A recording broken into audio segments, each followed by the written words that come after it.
everyone, welcome to Saucy Cat. My name's Zoe and it's been snowing all day here in South Dakota. I think winter is finally upon us, so what better way to warm us all up than one of my favorite recipes, my take on Vietnamese pho. Let's get into it. While this recipe is relatively simple, it does take a couple hours to get just right, and that's because we're making this delicious broth from scratch.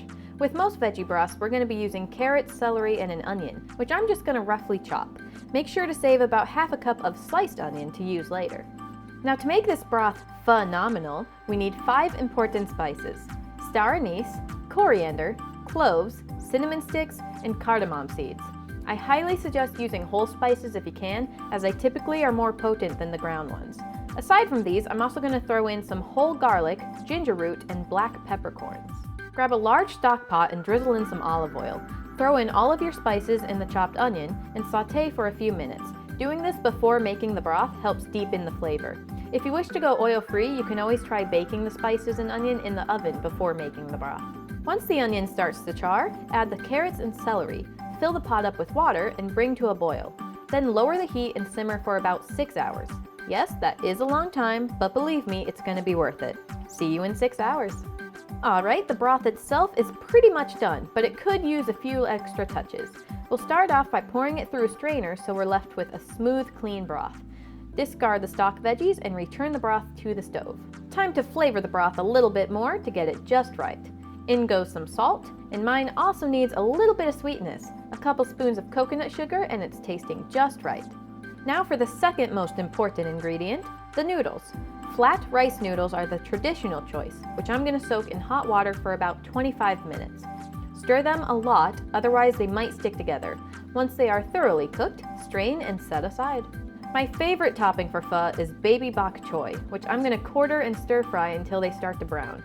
Now all that's left is some assembly. Grab the widest bowl you've got, dump in your noodles, and ladle in that amazing broth. Throw in your bok choy, those leftover onion slices, and a heaping pile of bean sprouts. Finally, top it all off with some Thai basil, a lime wedge, and maybe even some chili oil if you're feeling extra brave. Now let's admire this dish.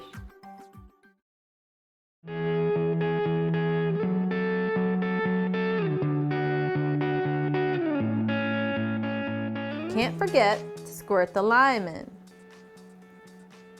That's very important.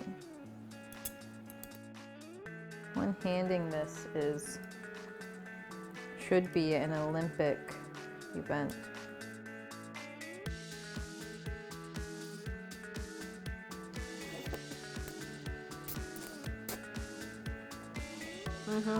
This is such a comfort food for me. It's so deep and warming and just immediately makes me forget about the snow piling up outside.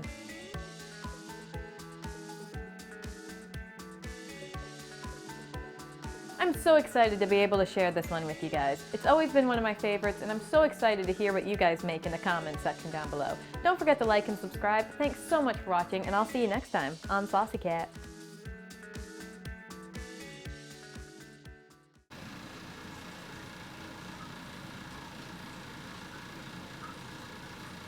There's not even room for you, baby girl.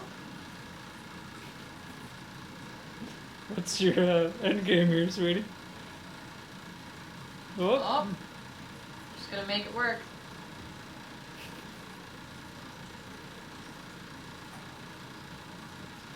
You stuck? Oh, you were? Weirdo.